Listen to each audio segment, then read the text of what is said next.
और रवि की शादी के वक्त रवि के पास कुछ नहीं था। रेहाना, तुमने मुझसे शादी करके एहसान किया है। मुझसे ज्यादा तो तुम कमाती हो। अरे तो क्या हुआ, एक दिन आएगा रवि कि तुम खूब पैसा कमाओगे।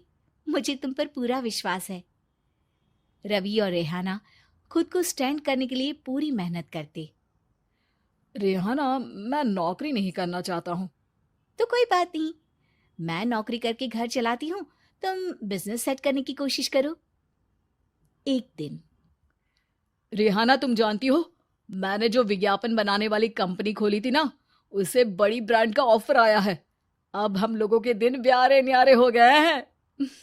मैं जानती थी रवि कि एक दिन तुम सेटल हो जाओगे। रवि का काम अच्छा चल जाता है। एक दिन वो रेहाना से कहता है, रेहाना, अब हम लोगों का बच्चा भी हो गया है।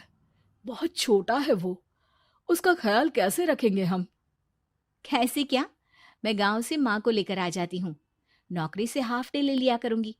अभी तो वो छोटा है, स्कूल जाने तक मैं मैनेज कर लूंगी। देखो रेहाना, मैं अब अच्छा कमा रहा हूँ। तुमको नौकरी करके परेशान होने की कोई जरूरत नहीं है। अरे कैसी बात कर रहे हैं, मैं अपनी लगी लगाई नौकरी कैसे छोड़ दूं? और मैंने तो सुना है हम लोगों को कुछ ही महीनों में सरकारी नौकरी मिल जाएगी। सरकारी नौकरी में कितना कमा लोगी? उतने में तो मैं ड्राइवर रख लूंगा। रेहाना को रवि की बात का थोड़ा बुरा तो लगता है। कम से कम मेरी नौकरी की इतनी बेइज्जती मत करो। भूल गए, इसी नौकरी के बदौलत तुमने अपना बिजनेस खड़ा किया है। अरे वो तो मैं किसी के भरोसे भी कर लेता। देखो, अपने बच्चे को संभालो, घर का काम करो। अब बाहर जाती तुम अच्छी नहीं लगती हो।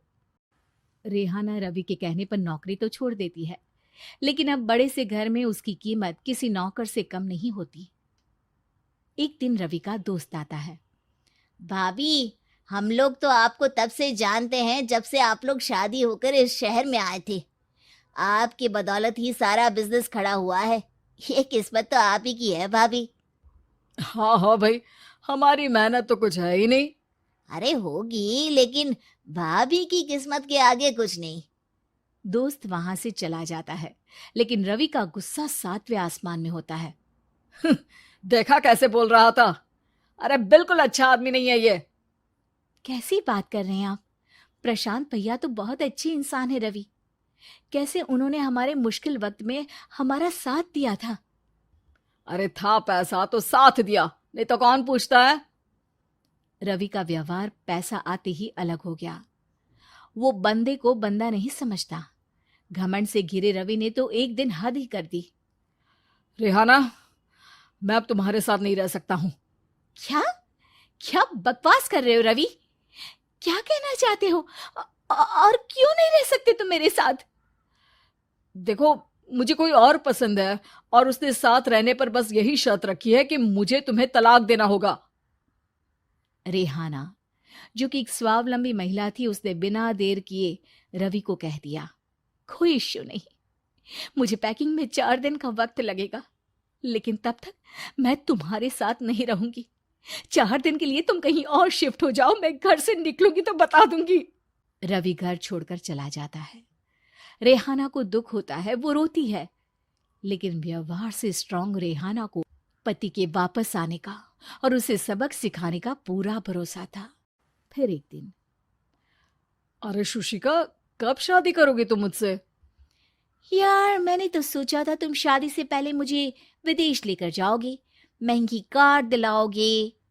अरे सब दिला दूंगा, लेकिन पहले मुझसे शादी तो कर लो। हाँ हाँ, क्यों नहीं। मैं कुछ दिनों के लिए अपने मम्मी पापा के पास जा रही हूँ और लोगों से अपनी शादी की बात करूंगी। अरे शुशिका, कैसे रहूंगा मैं तुम्हारे बिना? अब तो शादी ही होने वाली है हम लोगों की।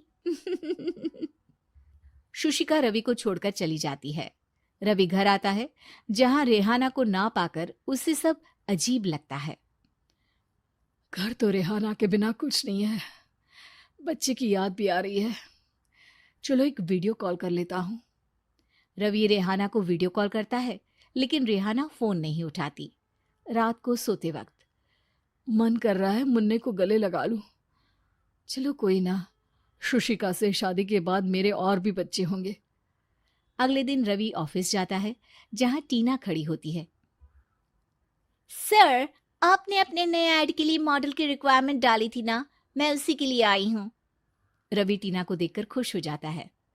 अब शादी हो गई है तुम्हारी? नहीं सर, बस अच्छा सा हैंडसम और अमीर लड़का देख रहे हैं मेरे मम्मी पापा। रवि के दिमाग से तो टीना को देखकर शुशिका का ख्याल भी खत्म हो जाता है। अरे यार, ये लड़की मिल जाए कितनी सुंदर है। शुशिका तो इसके आगे कुछ नहीं है। अब क्या तुम्हें ऐसा नहीं लगता कि मुझसे मिलकर तुम्हारी ये खोज खत्म हो गई है? आप तो 2 बच्चों की पापा लग रहे हैं।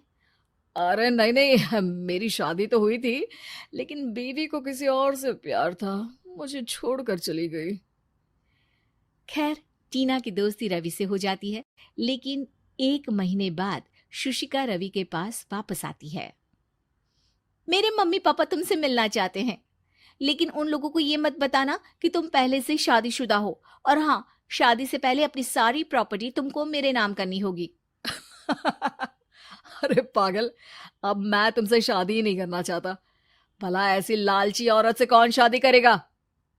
तभी वहां टीना आ जाती है। रवि, ये पागल सी औरत कौन है? देखो, तुमने ही कह दिया ना पागल, तो पागल ही है। पता नहीं कौन है, कह रही है शादी कर लो, लेकिन शादी से पहले अपनी सारी प्रॉपर्टी मेरे नाम कर दो। बोल तो सही रही है। वैसे तुम जानती हो, मेरी एक सहेली है, उसके पति ने उसे पैसा आते ही छोड़ दिया, जबकि उसको खड़ा करने वाली ही मेरी सहेली थी। और मुझे भी भरोसा नहीं है। अगर मैं भी तुमसे शादी करूंगी तो तभी जब तुम मेरे नाम अपनी सारी प्रॉपर्टी कर दोगे। अरे हाँ हाँ, क्यों नहीं, बिल्कुल कर दूंगा। रवि और टीना की शादी की तारीख तय हो जाती है। वो अपनी सारी प्रॉपर्टी के कागज लेकर शादी वाली जगह पर पहुंचता है, लेकिन वहां टीना आती नहीं।